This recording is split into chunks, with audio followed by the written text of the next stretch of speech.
प्यारे बच्चों, आपका एक बार फिर से स्वागत है। और पीछे मैंने आपको चुंबकीय पदार्थों के प्रकार बताए कि कौन कौन से चुंबकीय पदार्थ हमारे चारों तरफ हैं।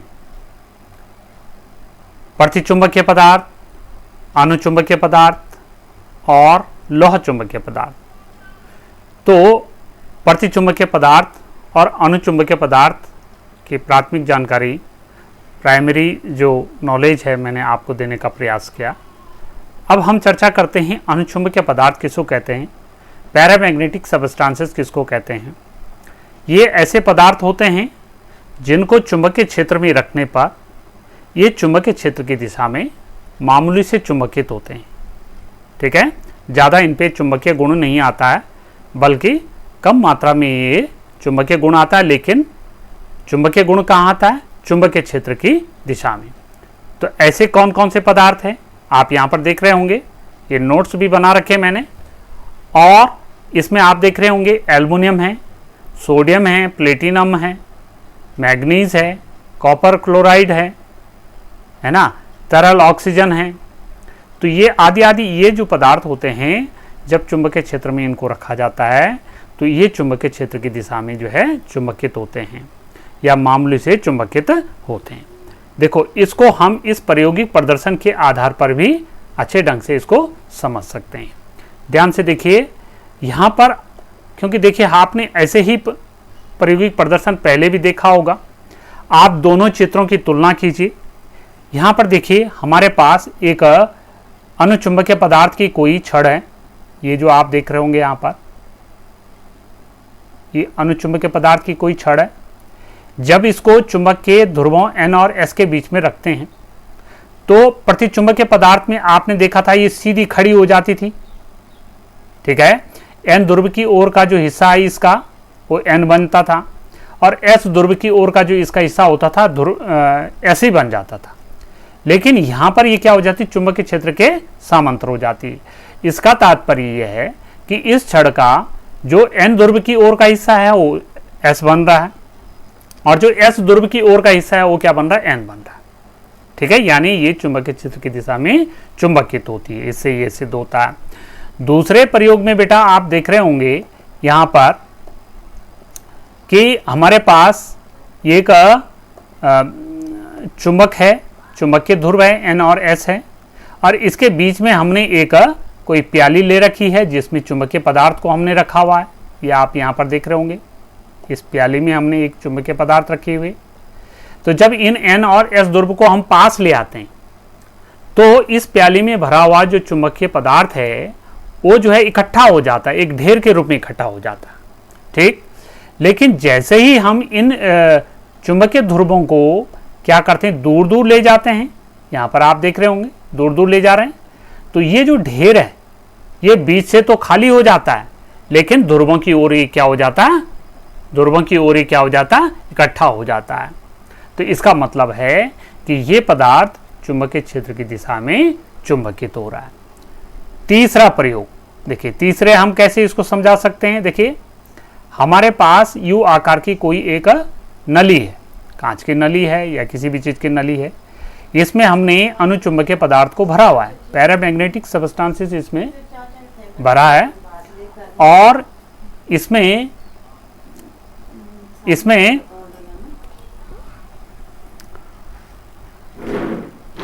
देखिए मैं आपको ये बता रहा था कि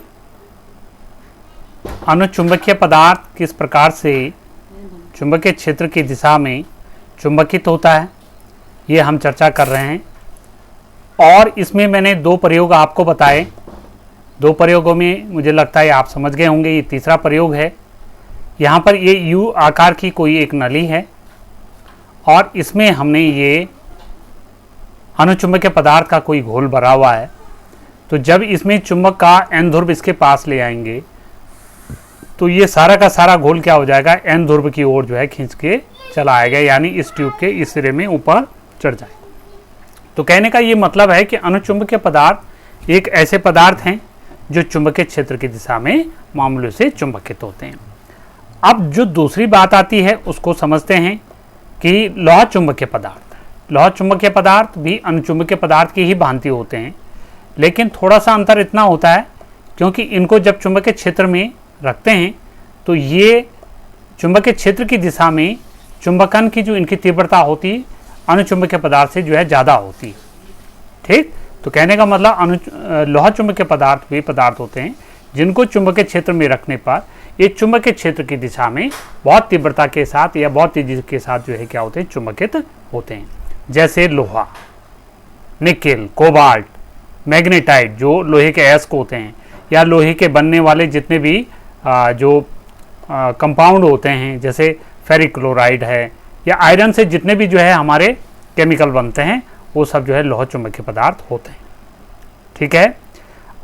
दूसरी एक इंपॉर्टेंट बात क्या है कि जैसे जैसे लोह चुंबकीय पदार्थ का जो है हम ताप बढ़ाते हैं, इसका टेम्परेचर जैसे जैसे बढ़ाते हैं तो इसका जो लोह चुंबकत्व का गुण होता है या चुंबकीय क्षेत्र की तरफ इसका जो आकर्षित होने का जो गुण होता है धीरे धीरे करके समाप्त हो जाता है और एक निश्चित ताप पर यह जो गुण होता है शून्य हो जाता है। इसे हम बोलते हैं क्यूरी ताप। ठीक है, क्यूरी ताप आप लोगों को पूछा जाता है परीक्षा में। तो क्यूरी ताप किसी भी पदार्थ का वह ताप जहां तक किसी पदार्थ को लोह चुंबकीय पदार्थ को गर्म करने के बाद उसके चुंबकत्व का गुण क्या होता है, समाप्त हो जाता है या शून्य हो जाता है, उसे हम क्या बोलते हैं, क्यूरी ताप कहते हैं।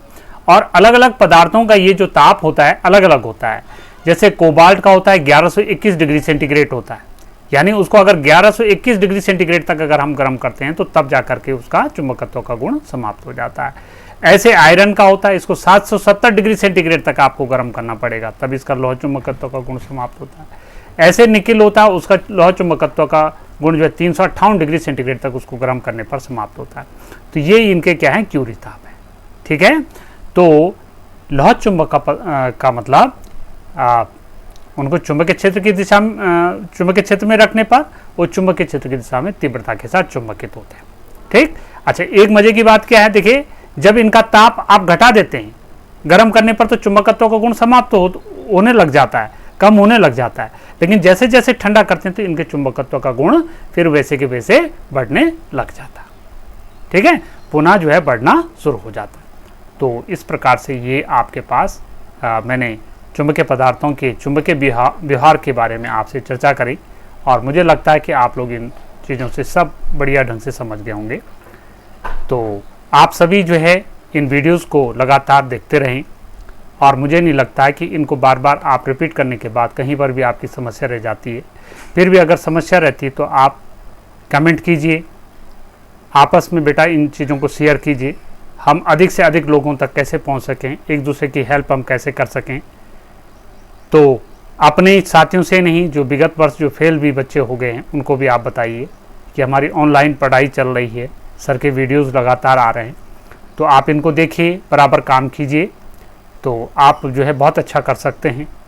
और जितने ज़्यादा आप लोग देखेंगे इनको, जितने ज़्यादा आप शेयर करेंगे, लाइक करेंगे, सब्सक्राइब करेंगे, तो हमारी एनर्जी भी उतनी जो है बढ़ेगी, हमारा जो है मनोबल जो है उससे बढ़ेगा, उत्साहवर्धन होता है और कितना अच्छा जो है और इससे बढ़िया अच्छा हम कैसे कर सकते हैं। तो इस प्रकार से आप लोग ज़्यादा से ज़्यादा इनको शेयर कीजिए, लाइक कीजिए और सब्सक्राइब जरूर कीजिए, अपने साथियों को बांटिए, दूसरे स्कूल के बच्चों को भी इसमें जोड़िए। और इसी के साथ फिर मिलते हैं अगली वीडियो के साथ, तब तक के लिए आप सभी का धन्यवाद।